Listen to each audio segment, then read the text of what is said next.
दिल्ली के कथित शराब घोटाले में आरोपी बीआरएस की नेता के कविता को सुप्रीम कोर्ट ने जमानत दे दी है। दिल्ली के कथित शराब घोटाले में आरोपी बीआरएस की नेता के कविता को सुप्रीम कोर्ट ने जमानत दे दी है। सुप्रीम कोर्ट ने ये जमानत कुछ शर्तों के आधार पर दी है। सुप्रीम कोर्ट ने कहा है कि के कविता को अपना पासपोर्ट जमा कराना होगा। इसके अलावा के कविता को सुप्रीम कोर्ट ने ये भी निर्देश दिया है कि वे सबूतों के साथ किसी भी प्रकार की कोई छेड़छाड़ नहीं करेंगी। आपको बता दें कि के कविता से पहले दिल्ली के पूर्व उप मुख्यमंत्री मनीष सिसोदिया को भी 18 महीनों के बाद इसी महीने जमानत मिली है।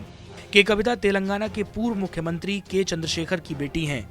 उन्हें ईडी ने 15 मार्च को हैदराबाद के बंजारा हिल्स स्थित उनके आवास से गिरफ्तार किया था। इसके बाद सीबीआई ने बीआरएस नेता को 11 अप्रैल को तिहाड़ जेल से गिरफ्तार किया था। आइए सबसे पहले आपको बताते हैं कि के कविता पर क्या आरोप थे।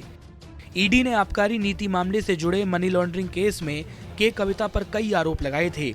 ईडी ने आरोप लगाया था कि के कविता ने कई सबूतों को नष्ट किया था। ईडी ने ये आरोप अपनी चार्जशीट में लगाए थे। ईडी ने चार्जशीट में बताया कि उन्हें के कविता के पास से 9 मोबाइल फोन मिले, लेकिन उनमें से सभी फोन फॉर्मेट थे, किसी में भी कोई डाटा नहीं था। ईडी ने यह भी कहा कि के कविता ने 5 स्टार होटल में 10 लाख रुपए का एक कमरा बुक किया था।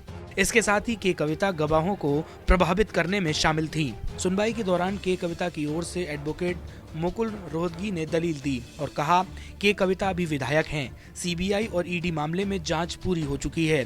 दोनों मामलों में गवाहों की कुल संख्या 493 है और दस्तावेजों की कुल संख्या करीब 50,000 पन्नों की है। वे एक पूर्व सांसद हैं और इस बात की कोई संभावना नहीं कि वे न्याय से भागकर कहीं चली जाएंगी। इस मामले में मनीष सिसोदिया को जमानत मिल चुकी है। सामान्य तौर पर महिलाओं को जमानत मिल सकती है।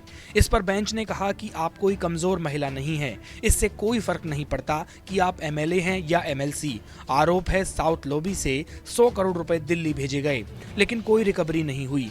मैंने कोई फोन फॉर्मेट नहीं किया, जैसा आरोप लगाया गया है।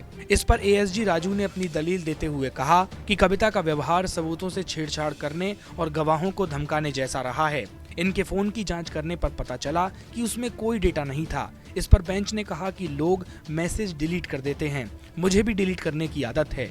इस पर एएसजी ने कहा कि मुझे भी मैसेज डिलीट करने की आदत है। लोग मैसेज डिलीट कर देते हैं, लेकिन पूरा फोन फॉर्मेट नहीं करते। कि कविता ने असली डिवाइस नहीं बल्कि दूसरे डिवाइस बनाए, कोई मैसेज या हिस्ट्री नहीं डिलीट करता। इस पर सुप्रीम कोर्ट ने कहा कि के कविता के खिलाफ आपके पास क्या सबूत हैं। कि कविता ने भारतीय राजनीति और लोगों के लिए बहुत कुछ किया है। कि कविता पढ़ी लिखी महिला हैं, समाज में उनकी पकड़ है। इस पर एएसजी राजू ने कहा कि ये सब जमानत का आधार नहीं हो सकता। सीडीआर से पता चलता है कि आरोपियों से फोन पर बात की गई। इस पर सुप्रीम कोर्ट ने कहा फोन फॉर्मेट करना और सबूत मिटाना दोनों अलग अलग बातें हैं। आप साबित करिए कि उन्होंने सबूत मिटाए हैं।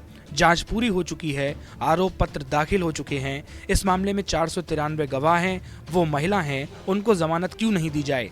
इसके बाद सुप्रीम कोर्ट ने बीआरएस नेता के कविता को ईडी और सीबीआई दोनों मामलों में जमानत दे दी है। नमस्कार, मैं हूं मानक गुप्ता।